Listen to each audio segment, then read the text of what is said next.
Even when the days are long and tough and hard, we still show up for our dreams. We still show up for the things that we want to accomplish. And I have a hypothesis that if I can push through all of my difficult days of running a dental practice and having 10,000 jobs and having a little backache right now and almost feeling like I'm about to fail doing this shit because I don't have a roadmap and because I came from hood to hooded, then I gotta show up every day. Dead serious. I gotta show up every single day. And if I don't, I fail this challenge. And nobody may know that I failed this challenge but me, but I'm gonna still do it for 365 days to see if my hypothesis is right. You have to do some things as the Lulu to see if you can push past the bare minimum. And that's what we're doing today. Pushing past the bare minimum and being grateful for the ability to get on here and communicate with you guys and talk to you guys and motivate people around the world to just be positive and grateful on those days when you feel just exhausted. Like right now, let me just be honest. Being consistent is a weakness of mine. So the fact that I'm working on this weakness publicly with my audience it leaves me very vulnerable, and I have to be transparent. So I'm just trying to diversify my message and just diversify my output to reach more people. So being consistent and just showing up is 100% on my goal, man. As long as I can get on here and chit chat with y'all, then I have met my goal. I have truly met my goal. But let's talk a little bit about why I'm so grateful today. I was just watching videos of different cultures today, and it helped me put my own life in perspective. Sometimes we can start to complain a little too often about our situation. We can complain about how far we came, and we can forget where we came from. We can do that. You can do that sometimes, and we don't want to do that. We want to always be grateful. Every day wake up with gratitude regardless, because it could always be worse. I meet people who are going through things, and it seems like once life knocks you down, so many things keep happening. And here in the U.S., we are overstressed. We work ourselves to death. We don't spend time with family. Spending time with family, they have turned it into this rare thing that you only can do when it's a family reunion, and those are not that frequently.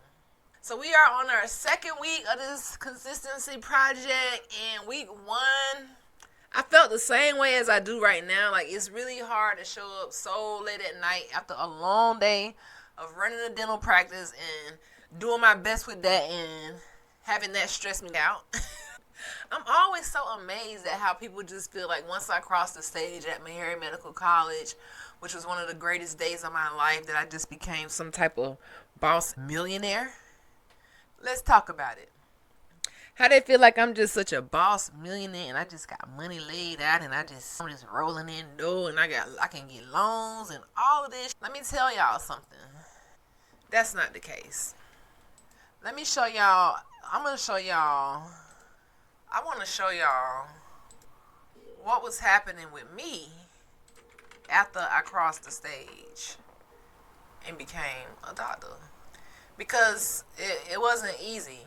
And that's why I'm just so shocked at how people, they'll want me to save the day for them. And I'm like, dang, guys, I'm still struggling. I didn't get this far by having rich parents. My parents really didn't even get to experience this with me. My mom, she died in a car accident when I was only 8 years old. And even before then, I wasn't living with her. My dad, he had his own personal life going on, just being a victim of colonization, and they kicked the fathers out of the house. But after I graduated dental school, that was one of the most hardest, unexpected times of my life. And you just never know when an illness is going to set you back.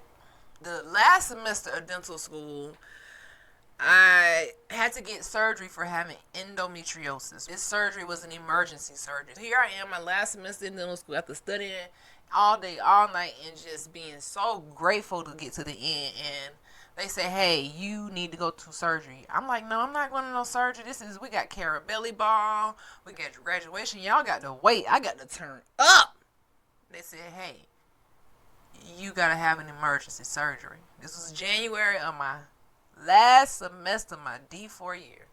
D4 is the 4th year of dental school. And I say, no, I can't have no surgery. So I refused to have the surgery until they told me that it was like kind of mandatory. I said I had a surgery. So I had to take this time off because I was constantly missing school for pain from endometriosis, and I had this chocolate cyst. I think it was like 10 centimeters or something, and they needed to take it out. So they scheduled the surgery. This was around my birthday, 2016. I didn't even get to celebrate my birthday like that. Graduation party, nothing. That semester was the most difficult, life-changing semester I ever had. I got sick, had the surgery, had to miss 6 weeks of school. When I got back, I'm behind on my requirements now. And then they said, hey, we had to take one of your ovaries. I'm like, what the? So they took one of my ovaries during the surgery, left me with one ovary, stressed me out. Then they said endometriosis is so bad that you need to take this shot called Lupron. I take this Lupron shot, and I didn't want to take it, first of all, but they told me that it was going to help, and mind you, it's a $2,000 shot. So I feel like it was all about the money. They didn't know the side effects. Took this shot, man, y'all, this shot nearly killed me. This shot nearly killed me. It nearly killed me. It puts you in clinical menopause temporarily. I was having hot flashes. I was tired. I was weak. I was asleep. Constantly in the ER. It made me go into rage. And the side effects were just like, I was a whole nother crazy person. And on top of that, I had an issue with a professor not allowing me to finish my credits that I had already done. I had so much going on. And that was the year where I should have been like, you know what? I quit. But I had came too far, 4th year at the very end. And that was my test to see if I really wanted to be a doctor, because I could have gave up. At that moment, being sick in the bed, couldn't get out for 2 weeks, with somebody on my tail, acting like I'm not going through something, with no family to help me, with nobody to call for money.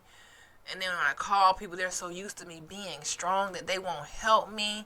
Because when my parents died, I didn't really have anybody. Even before, when my mom died, I had my grandmothers, but they come from poverty as well. I'm thinking I got to get out of this. I'm going to be this big doctor and just go back and help my nieces and nephews and my family. And then this happened. Boom. And I realized who's going to show up when you're down and who's not going to show up. My fiance was there working day and night to help me out during that time. And that was such a miraculous thing because I couldn't do nothing. And without him, I don't know if anybody would have came to my rescue. When I crossed that stage, I remember this lady speaking to me when I was going back into the Opry Mills to go grab my flip-flops that I left. She said, you a doctor now, you don't need those flip-flops, you can buy some more. As if I crossed the stage and I was instantly rich. That wasn't the case. Long story short, I was sick. I took another shot, and that one really almost killed me. Meanwhile, I missed all my whole senior year. This doctor from the Brooklyn Hospital Center came down for one of the balls that we were having that I missed also. And they had a spot at the Brooklyn Hospital Center. And 2 of my professors recommended me to go to this. And I also got accepted into Meharry, even though I didn't apply to any programs. And this is how favor works. When you're chosen, you just chosen. And even if you miss something, you always going to stay in the know. You always going to be in the loop, my Niji. So I said, I'm highly interested in moving to Brooklyn, but I didn't have the money. I didn't have the family support to get me there. I didn't even have the health to go to Brooklyn. But in my mindset as a dreamer, you know what? I refuse to fail. Just like this consistency project. When you refuse to quit on yourself and you don't take no for an answer, it is nothing nobody can do to stop you. There's nothing they can say to stop what you have going on. You're going to make it regardless, through the homelessness, through the sickness, through the depression, through the anger, through the shifts in your balance and people poisoning you with medicine that you don't even know the side effects.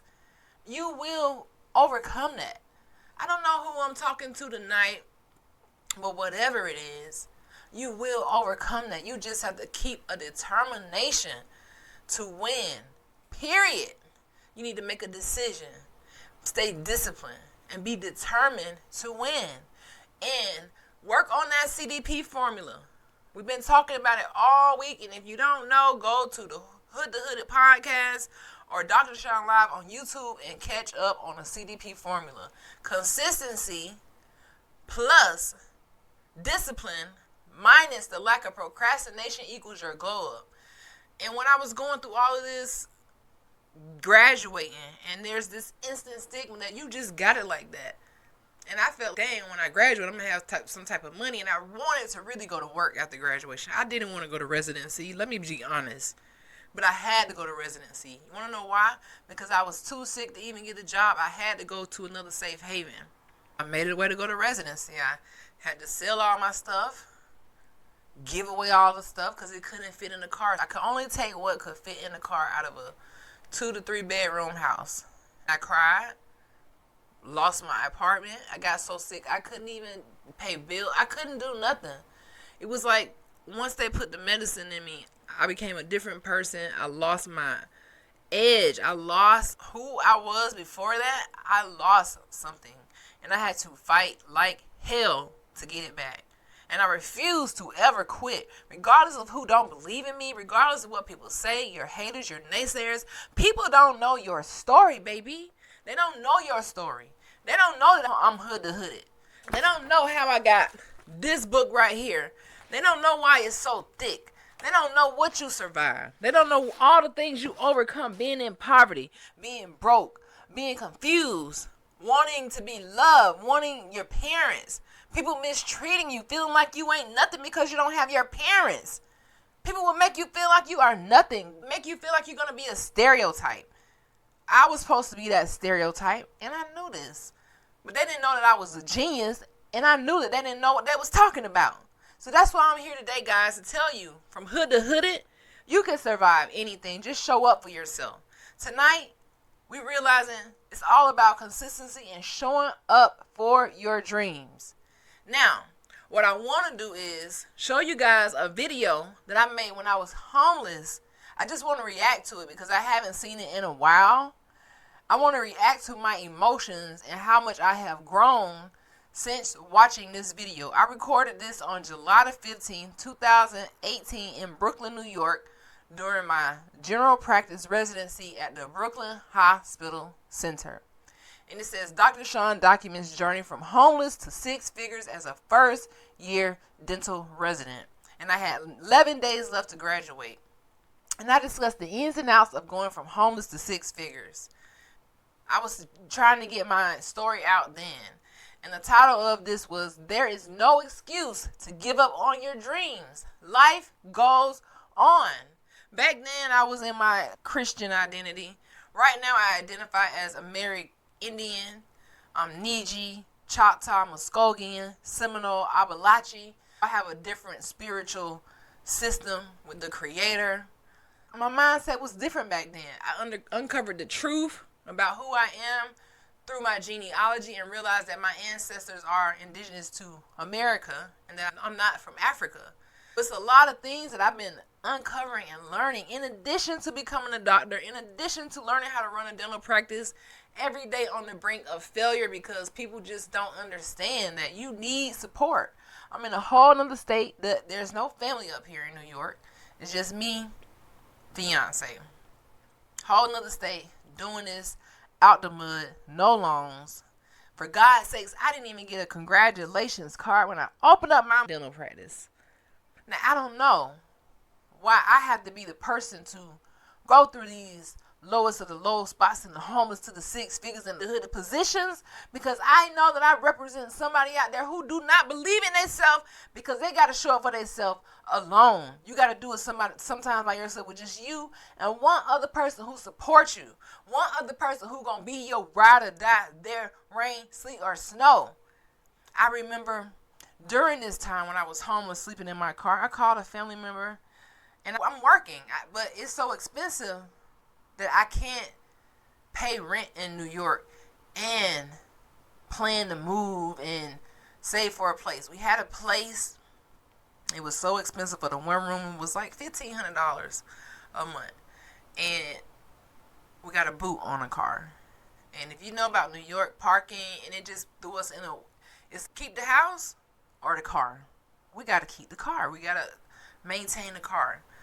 And then that story is crazy. It's in the book, but either way, it was like, this is the decision we got to make because the money ain't adding up and we need to save. So it was a decision that we had to make. Sometimes that's how it is. You have to go homeless to accomplish your dreams. And this is in 2018. It's 2025. This is 7 years ago. 7 years ago. 7 years ago. What's going on, video? I'm just trying to get it to where I want to react to this video. I never really did a reaction video. And I think that'll be really cool to react to this video now that we're doing the hood to hooded. This isn't really the hood to hooded challenge. This is more like the Dr. Sean consistency project. On the recommendation of faculty. So I want to pull this up and show y'all what it looked like when you just on the grind. I mean, in this video, I am Goes on. Life goes I am on. Life goes on. in this video, I am just fighting for my dreams. So we're going to pull it up. It's called There Is No Excuse to Give Up on Your Dreams. And we're going to let it roll. This is me when I was a resident in dental school in New York. Like I said, June 15, 2018. Homeless. Let's see where my mindset was at, guys, as I was about to graduate from residency. What's going on, video diary? This is Dr. Sean, motivational dentist. This is day 11. And I had to leave work early today because I wasn't feeling good. So yeah, life goes on. That's what happens in life. Life just goes on. That's all I have to say about today. Life goes on, and it's always unexpected. You just never know. So I'm out sick. I'm working on a project. It's gonna be very big. It's probably gonna be released Christmas time. That's what I'm doing with time today. I'm happy it's Friday though. Kudos for that. I wish I felt a little bit better.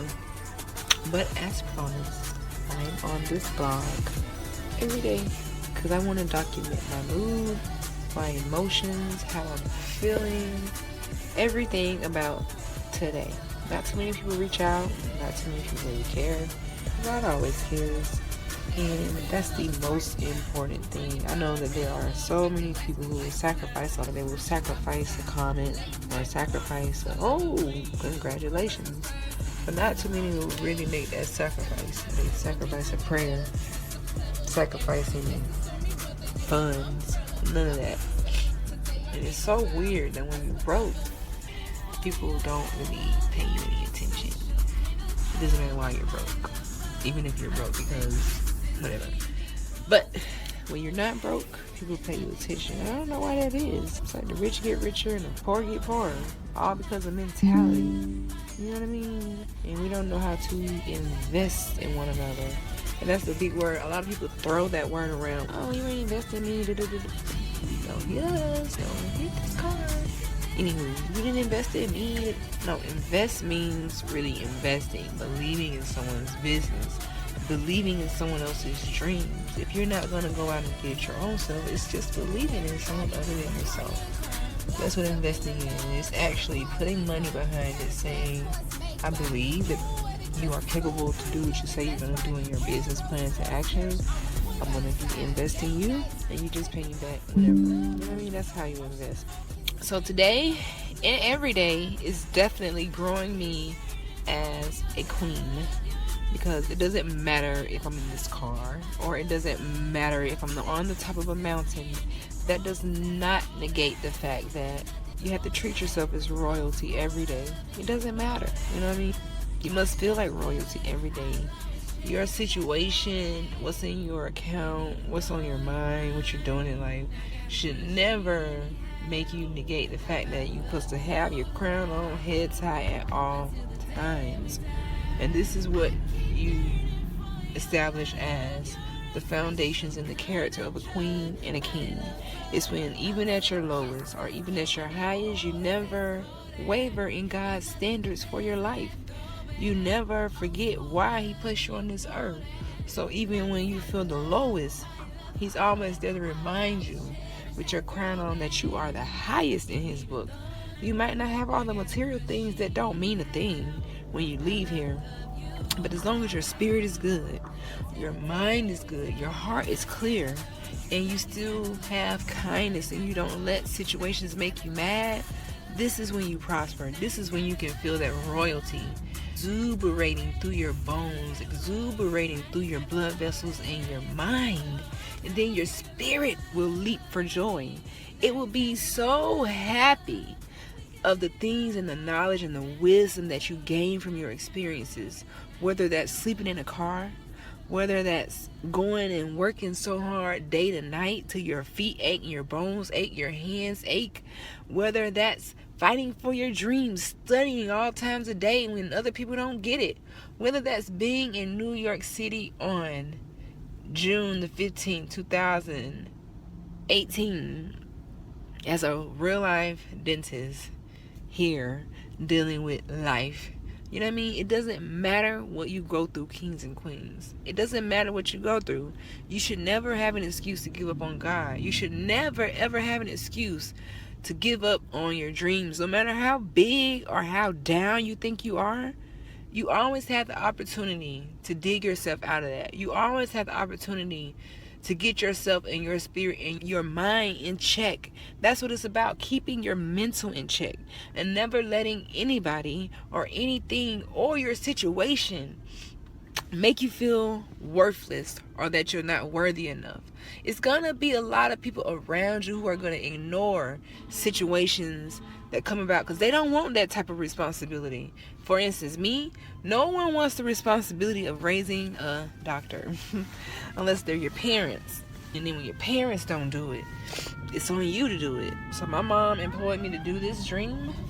I did it. Like I tell people, I would not do this again. Probably wouldn't do this again, but I did it. Nevertheless, I did it. So God makes dreams possible. That's the moral of the story for this blog today. Is God makes dreams possible. And for that reason, and that reason alone, you do not give up on your dreams. And most importantly, you do not give up on God. Amen? Oh, I had my mic off this whole entire time. Oh no. You guys, I had my mic off this whole entire time. Now that's a terrible mistake. That's a terrible mistake.